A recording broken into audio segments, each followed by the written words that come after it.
qaysi mahsulotlarni yeyishdan oldin yuvish kerak, qaysilarini shart emas? Quru mevalar, Yuvish kerak, chunki juda ham chang bo'ladi. banan, Yuvib yesangiz ham bo'ladi. mandarin, Albatta yuvish kerak, chunki uning ustida juda ham ko'p bakteriyalar bor, shuning uchun albatta yuvib iste'mol qilish kerak. tuxum, Ishlatishdan oldin yuvsa yaxshi. Lekin yuvib xolodilnikka qo'yib qo'yish mumkin emas. tuzlangan mahsulotlar, Yuvish shart emas. tovuq, Umuman yuvish kerak emas. O'zi pishirganimizda baland gradusda mikroblar shundoq ham o'ladi. tarvuz, Tarvuzni ham yuvib keyin iste'mol qilsak bo'ladi, lekin yozgi kunda ko'pincha basenlarga, suvlarga yutib qo'yamiz, mana shu mumkin emas.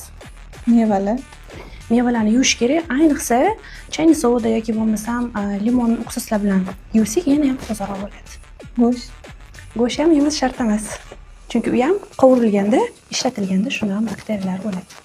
shunaqa foydali ma'lumotlarni o'tkazib olmaslik uchun nima qilishimiz kerak? Mana